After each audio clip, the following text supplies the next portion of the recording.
nik uste dut gaur egun ja erabat ahaztuta, gehienak erabat ahaztuta daudela. Ordan nolabait zera irudikatzen digu nolako Sanferminak izaten ziren joan den mendean, horreko mendean, eta lehenago, 19. mendean eta hola. Ba bueno, zera asko aldatu dira Sanferminak, baina herrikoiak dira oraindikan aurreko garaiaietan ere bai herrikoiak ziren batez ere herrikoiak eta bueno, pues hainbat gauza holako gauzak ikusiko ditugu. Ordan lehendabizikoa ekarri ditudenen artean lehendabizikoa ekarri dut bat ospatzen gaude artean, ospatzen zena, egiten zena Txupinazoren ondoren, osea, justo Sanferminak txupinazoa botata, jaurtikita, pues, arratsaldean egiten zen. Arratsaldean edo, bueno, txupinazoren ondoren, eguerdian. Eta zen, baronetxearen prozesioa izenekoa da, Kasabaron. Kasabaron zen taberna bat, Jarauta kalean zegoena, Jarauta 27, zenbakian, beste hainbeste bezalakoa zen, ez? Baina baron, nausia, bazen tipo bat oso, bueno, herrikoia, alde batetikan, ez? Jendearekin oso sartua, orduan, pues, beti izaten zuen, garai hartan egiten zen bezala ere bai, ohitura zen, tabernetan jartzea, olako iragarki batzuk, letrero batzuk, abisatuz, antes de salir, pagar, edo olako batzuk, baina saltzarekin, bakoitza bere saltza zuen. Orduan, Sanferminak helduta, aldatzen zituen, haiek gorde, eta Sanfermin irudi bat, txiki bat, kokatzen zuen barraren gainean, guztion begi biztan. Eta Sanfermina pasata, bueltatzen zen, berriz aldatzen zuen. Kontua da, alako batean, edo berari, edo bezeroei, edo guztien artean asmatu zutela, eta zergatik ez dugu egiten prozesio bat, prozesio alternatibo bat, ez? Eta da egin zuten. Zurgin batek fabrikatu zuen olako handak izeneko plataforma bat, ol batekin, ez? Sanferminak 4 personen artean eramateko, ez pisukoa zelako, irudi txikia zen. Baizik eta, hori zen? 6an, bai, 6an bertan. Osa, txupinazoa justo ondoren. Eta atera zuten kalera, ez, Jarauta kalera, eta Jarauta kaletik goiti, hasi ziren ibiltzen, jakina, garai hartan oso ohitura errotuta zen poteoz ibiltzea, ez, potez-pote ibiltzea, ez, kalez-kale ardoa edaten, ez. Orduan, heltzen ziren, azkeneko muturreraino, kaleko azkeneko muturreraino, hau da Santo Handia, kalea, dagoen toki hartaraino, handik aurrera San Lorenzo kalea hasten da, eta han, bazegoen beste taberna bat, Kasapako izenekoa. Gaur egun, oraindikan mantentzen da, baina beste izen batekin. Eta araino heltzen zen. Han, taberna hartan, ateratzen zituzten txorizo puskak, eta gaztak, eta ardoa, eta hola, han, amaiketakoa egin, gutxi gora bera, eta buelta. Orduan, hori kuadrilako kontua hasi zen, baina gero eta jendetsuago bihurtu zen, ez? Hori, hasi zen, hain zuzen, 1930an, pensatu behar dugu, gerra aurretik, gerra zibilaren aurretik, ez? Gero eta jendetsuago, badaude argazkiak eta ikusten da nolako jendea biltzen zen. Halako batean, La Pamplonesa eta guzti inkorporatu zen, gehitu zen. Baina hori zen behin-behinekoa nolabait esateko.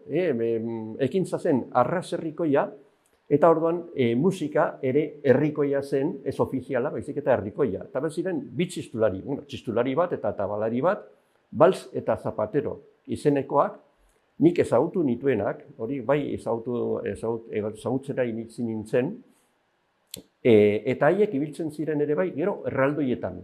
Erraldoiekin, bakigu, azkeneko erraldoiaren atzean, ez dabiltzatela gaiteroak, baiz eta txistulariak. Eta orduan, garai hartako txistulariak ziren Bals eta Zapatero.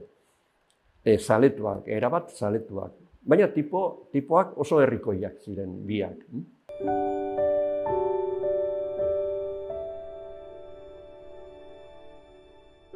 Trajearena, bai, hori da, trajearena, txuri gorriz janztearena, hasi zen geroago. 60. hamarkadan edo garai hartan, baina lehenago bazegoen peña bat, Lasaeta, horiek hasi omen ziren txuri gorriz jantzirik, ez? Eta gero, ni gogoan daukat, batez ere umeak. Umeak jantzen gintuzten txuri gorriz. Naiz eta gurasoak eta jendea ez ibili horrela, ez? Eta nik oraindik badut etxean, argazki bat, ni 2 urtekin, Foruen monumentuaren ondoan, ni txuri gorriz jantzita, baina gurasoak, nire ondoan zeudenak, eta inguruko jende guztia traje zera jantzita, bai, ezen ohikoa. Zapia bai, zapia jantzen zen, baina ez uniforme, nolabait esateko, ez? Orduan, pues hori, gero eta jendetsuago bihurtzen hasi zen prozesio hura, ja kale osoa jendez beterik amaitzen zen, eta halako batean, 1952an, hain zuzen, ni jaio nintzen urtean, beraz ez nuen ezagutu, alkateak erabaki zuen debekatzea. Eta, ezen geratu berez, baizik eta aginduz. Alkateak bera aginduta. Eta zergatik, ez zelako errespetu osoa, ez, nolabait esateko. Igual protestaren bat izango zen edo, orduan bertan bera, utzi zuten. Kontua da, gainera, beste detaile bat, taberna hura, Casa Baron, izenekoa, itxi zutela, 1957an.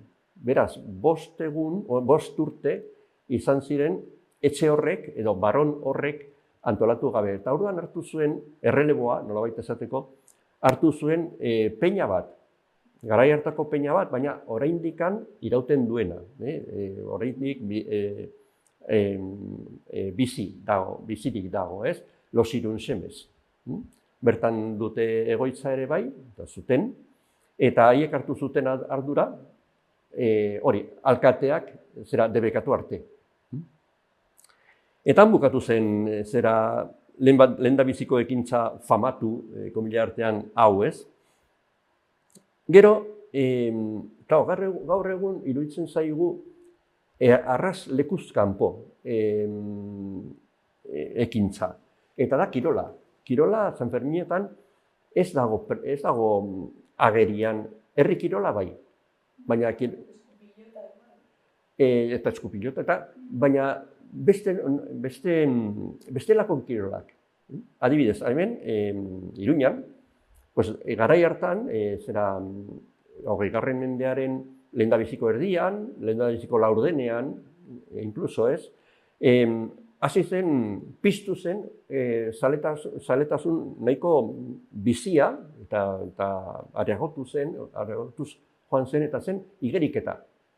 Igerikeriak hasi ziren, hain zuzen, bazegoen baron izeneko beste bat, beste persona bat, ez dakit nik zehazki familia berekoak edo ez, ote ziren, eta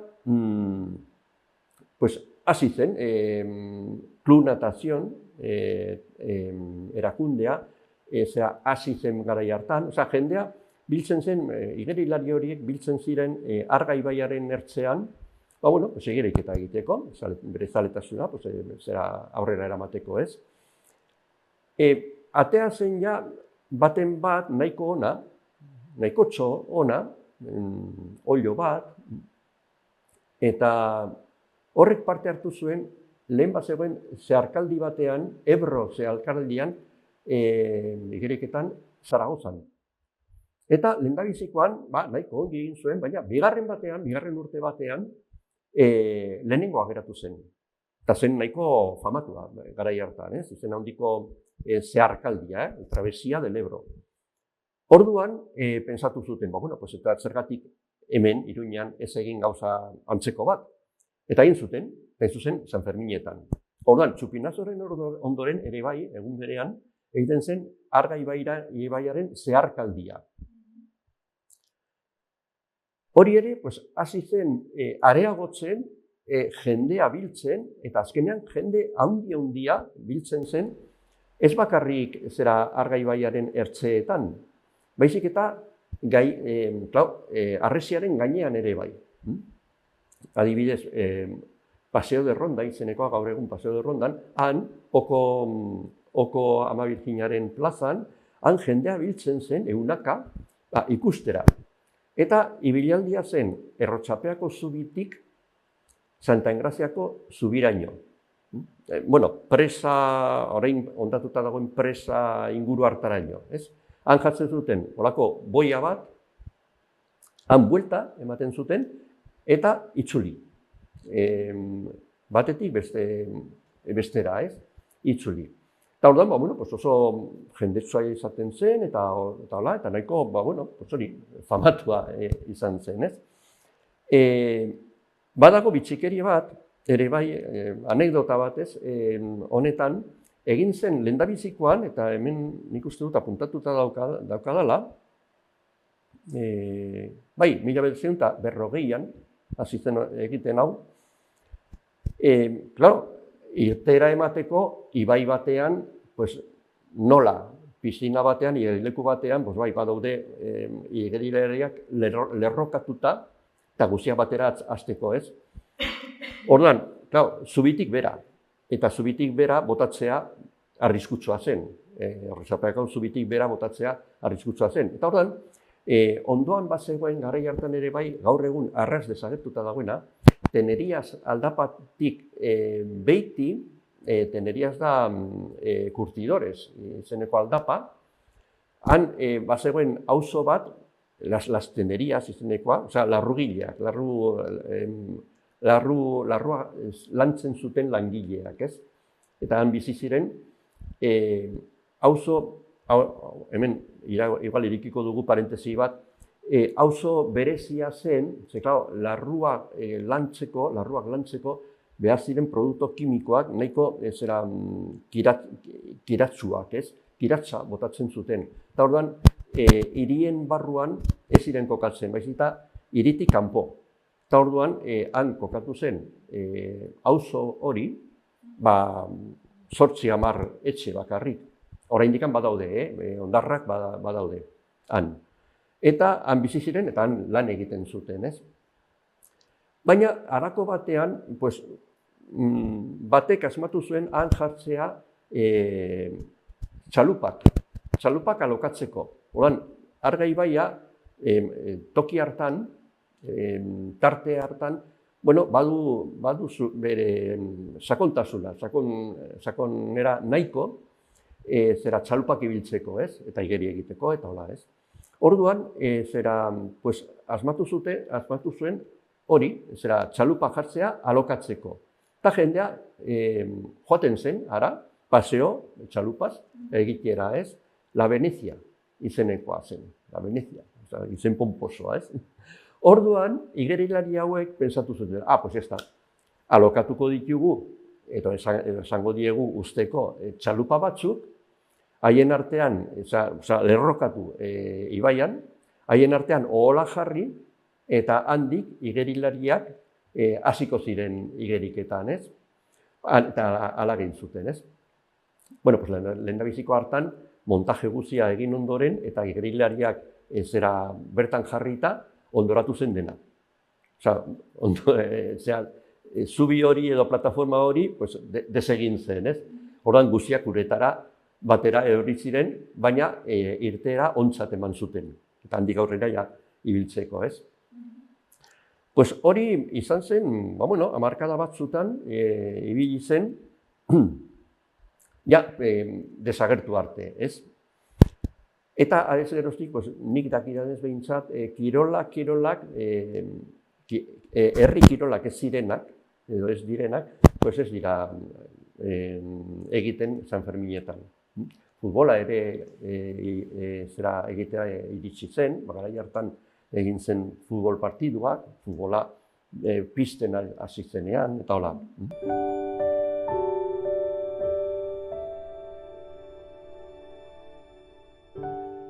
Ikuskizun bat, beste ikuskizun bat zen aintzineko zinemaldiak.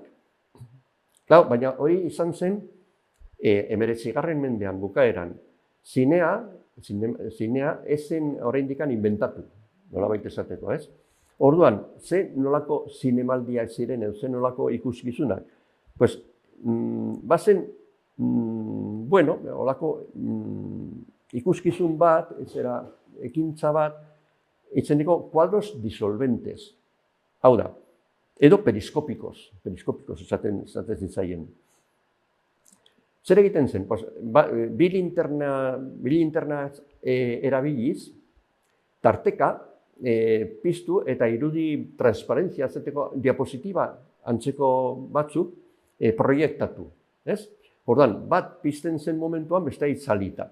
Eta lehenengoa itzaltzen joaten zenean, poliki-poliki, bestea agertzen hasten zen poliki-poliki ere bai. Horregatik, kuadros disolventes, disolbatzen zirelako, ez? Bata bestearen ondoren. Garai hartan, ez zegoen elektrizitaterik. Orduan, nik uste dut egiten zela edo gazarekin, edo zuarekin. Eta, non proiektatu? Olako pantailarik ez zegoen garai hartan. Orduan, erabili zuten, hasi ziren erabiltzen, aitzinaldi bat, etxe baten aitzinaldi, eraikin baten aitzinaldi haundi bat, luze bat, pareta bat, eta zein izan zen, antzokin nagusiarena. Antzokin nagusia, teatro principal, garai hartan bazegoen Gazteluko plazan. Gaur egun, Karlos Hirugarrena etorbidea hasten zen zulo hartan, bazegoen antzokin nagusia, gero teatro Gaiarre izan zena, Gaiarrean antzokia. Bigarren zabalgunea garatzen hasi zenean, zulo hori ireki zen eta antzokia eraldatu egin zen gaur egun dagoen tokira, ez? Baina lehen, bazegoen toki nagusienean, Gazteluko plazaren toki nagusienean, ez? Eta horren kontra proiektatu zituzten irudiak. Kontua da, lehendabiziko hartan, edo gaizki kalkulatuta edo nobatada edo ez dakiz zergatik disolbatuegi suertatu ziren irudiak, eta orduan ez ziren ikusti. Gainera,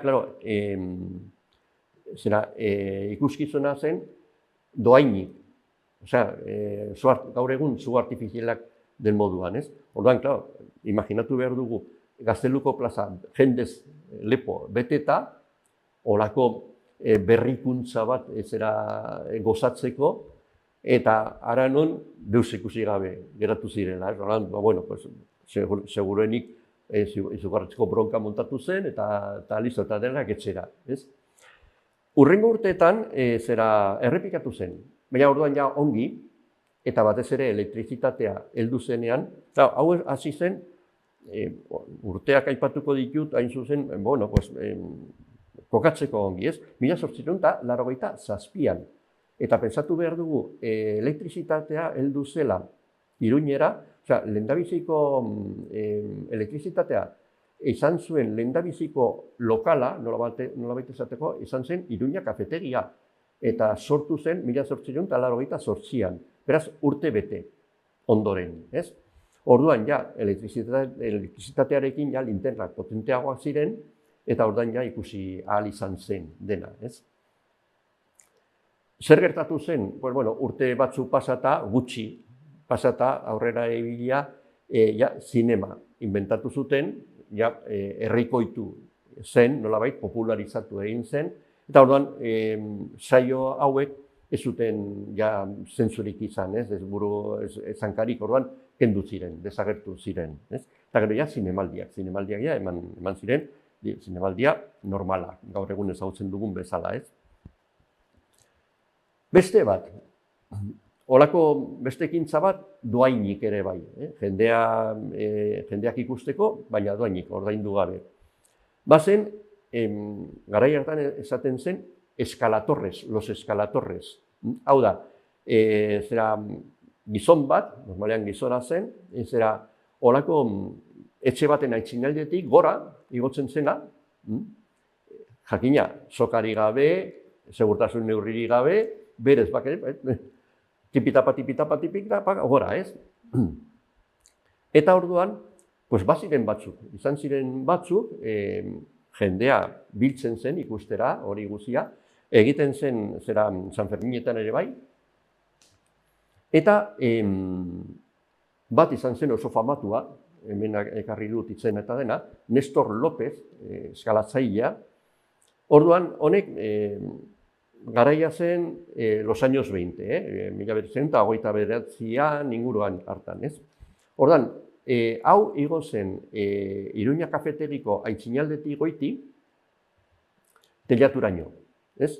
Tartean egiten zituen hainbat ariketa, hainbat demonstrazio, egiten zuen ere bai erortzeko moduko batzuk, erori zelakoan, eta jendea, hor izututa, batez ere emakumeak, oihuka, eta hola, imaginatu behar dugu zenolako montajea zen, ez? Eta gero, telaturaino igo, eta pasatzen zen, bazuen jarrita, soka bat, kable bat, La Perla hotelaraino, txapitela karrikaren gainean, ez? Eta han, sokaren gainetik pasatzen zen gero, ekilibrioak egiten, eta hola, eta ariketak egiten, eta hola. Eta badaude argazkiak, eta ikusten da, gero, tartean erdian egiten zituen nolako gauzak, eta jendea, eta argazkietan agertzen da ere bai, txapitela karrika beteta, eta Gazteluko plaza arras beteta, jendez beteta. Osa, nahiko herrikoia zen.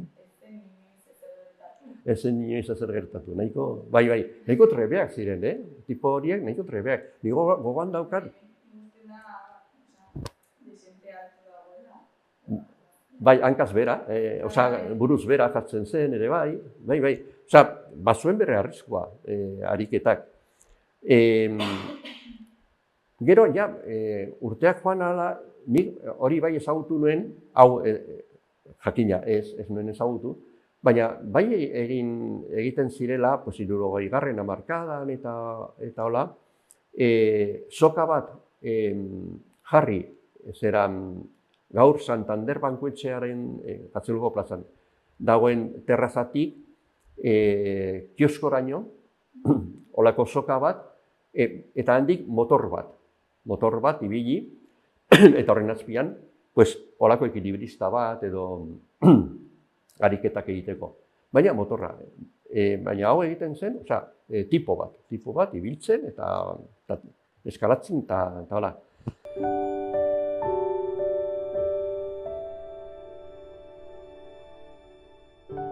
Gero, beste ikuskizun nahiko jendetsua, bere momentuan, izan ziren globoak, puzgarriak.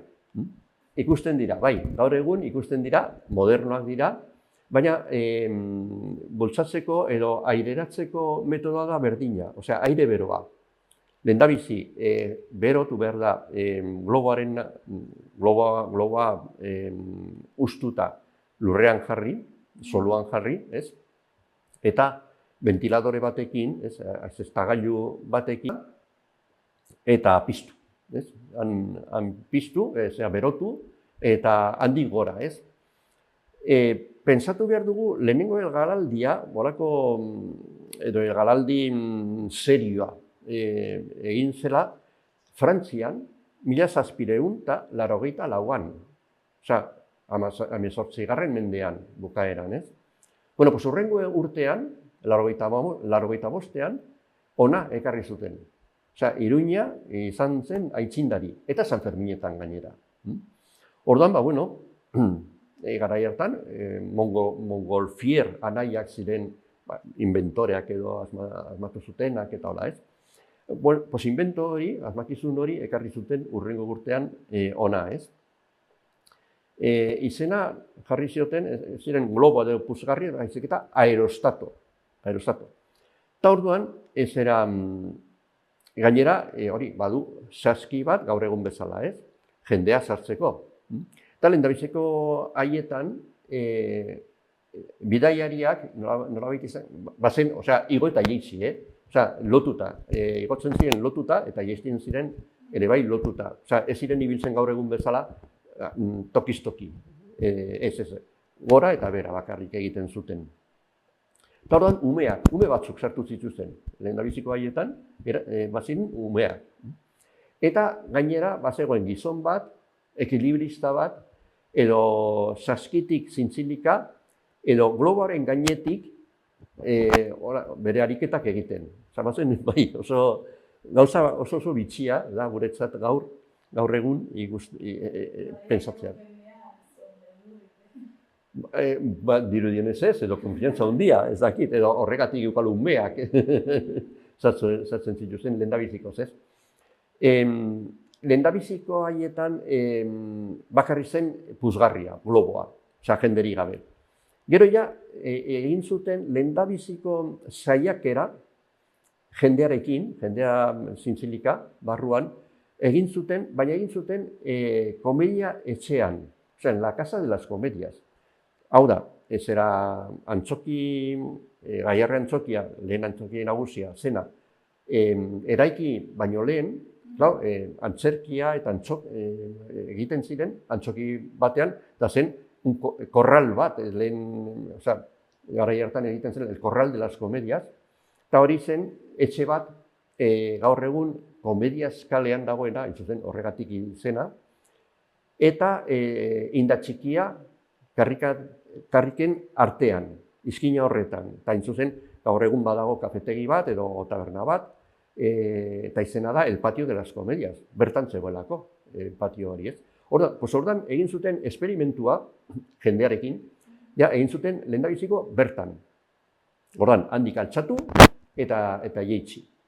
Eta ikusita ongi zebilela eta dena kontrolpean zegoela, atera zuten kanpora, ez? Hori zen beste, hau bukatu zen nolabait esateko, azkeneko emanaldia eman zuten 1885ean. Hau da, 20. mendea baino lehen egin zuten, bukatu zen. Gero izan ziren puzgarriak, baina lehen esaten zen bezala grotesko. Osea, pintatuta, margotuta, marrastuta, holako animaliak, animalien txurak eta hola, pizten ziren, paperezkoak ziren, piztu eta galdu. Hemen, Iruñean, goratzen baldin badugu, dela urte gutxi, nolabait berritu egin izan zen ohitura hau, ikuskizun hau, eta egin zen San Saturnino egunean, uste dut gau batean, eta jendeari banatu zitzaien zera globo txikiak, puzgarri txikiak, olako lanpara txiki batekin, botatzeko denak batera, ez? Eta azkenean, oso polita izan zen, baina gero agertu ziren barreiatuta horiek guztiak, eta bildu behar izan ziren, ez dakit nola. Eskaban agertu ziren batzuk adibidez, haitzeak eraman da, eta orduan, nahiko ez da errepikatu, ez da berriz egin. Baina, tradizio hori nolabait, zera egon zen, ez?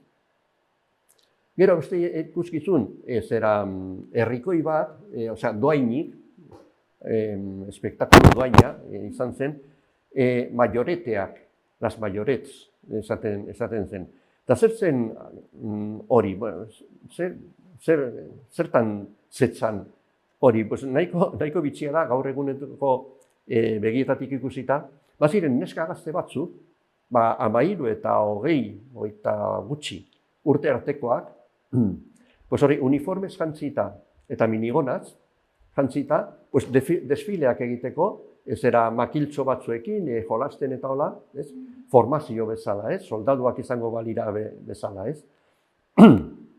Ohitura hori Frantziatik zetorren, nahiko errotuta zegoen, adibidez, atarratzen, Nimes, Bordelen ere bai, baziren taldeak, holako neska gazten taldeak, eta handik ekarri zituzten, Iruñera, San Ferminetan, 1978tik 1973. Osa, 5 urte horietan, ibili ziren San Ferminetan neska horiek. Bai kalez-kale, bai zezen plazan, goizean, egiten zituzen beren ikuskizunak. Kokatu behar dugu gure burua garai hartan, zensura handia zegoen, orduan, ikustea olako neska frantsesak gainera, zera minigonaz jantzita, zen olako zera mugimenduak egiten eta hola, zen, jendea, batez ere gizonezkoak geratzen ziren, aho zabalik eta hola, bizka bat. Orduan, nahiko bitxia izan zen bere momentuan, eta ja hori bukatu zen. Zan behar da, azkeneko urteetan, horietaz aparte, osatu zela, ja, talde bat hemen, Nafarroan, Tafallan. Eta Tafallan osatu zuten Maioret talde bat. Eta haiek etorri zirela ere bai, zera Iruñera.